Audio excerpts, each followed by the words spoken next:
Voilà, la deuxième vidéo, toujours sur le système des centralisateurs. Alors maintenant, nous allons faire cette vidéo-ci.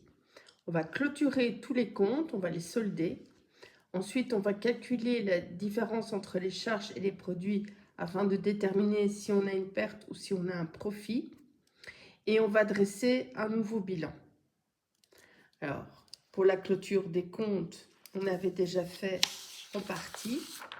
Maintenant, voici le bilan qui se trouve à la page 5-12.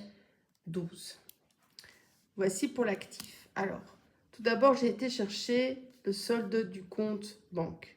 On avait soldé le compte. Donc, si je regarde, j'ai qu'un montant positif de 5 627. N'oubliez pas que dans votre bilan, vous devez arrondir les montants et plus mettre les décimales. Donc, la banque, j'ai 5 627. J'ai bien mis le montant du côté gauche. La valeur disponible, c'est le grand générique. On est censé additionner banque plus caisse, mais je n'ai rien en caisse. Donc, ça reste 5 627. Maintenant, on va s'occuper des créances à un an au plus. Dans les créances à un an au plus, on a la totalité de ce que les clients me doivent encore. Et autres créances, on va calculer les TVA à récupérer. Alors, si vous prenez les comptes que nous avions fait ici, on avait 3002. Donc, on a bien mis créances commerciales 3200. Et puis, on a été chercher les montants de TVA à récupérer. On avait pour 372 euros. La totalité de mes créances, donc c'est ces deux montants-là qui sont additionnés, représente 3573. Et maintenant ici, on vous demande la totalité des actifs circulants. Donc on va reprendre le grand générique stock, mais là j'ai rien.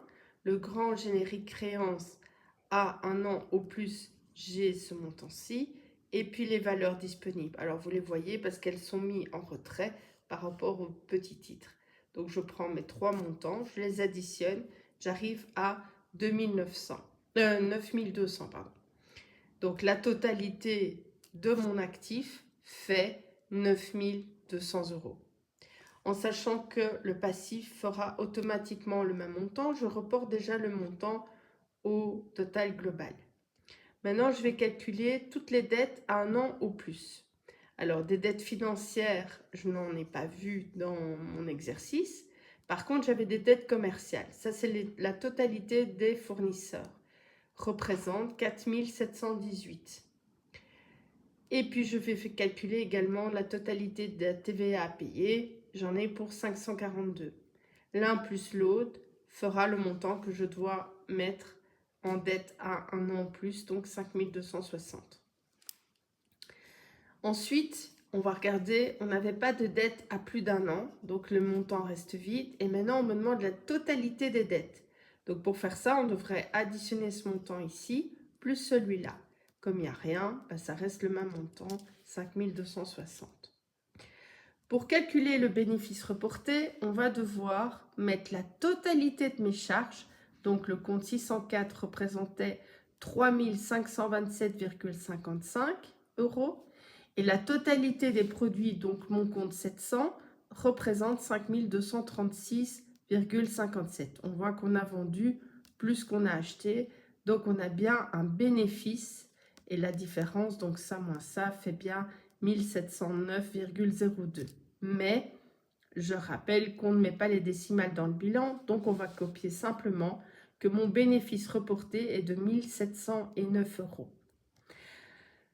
Maintenant, si je prends le global, moins ma dette, moins mon bénéfice, il me reste un montant de 3 940 à retrouver au global ici. Donc, capital propre fera 3 940.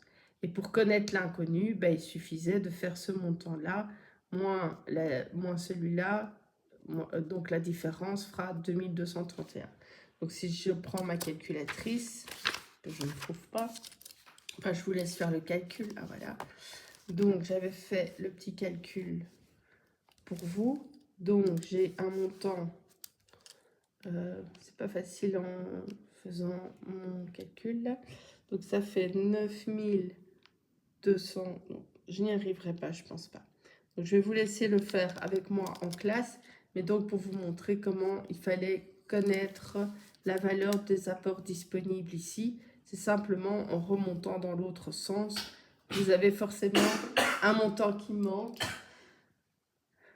Un montant qui manque et c'était bien les apports disponibles. Voilà pour le bilan.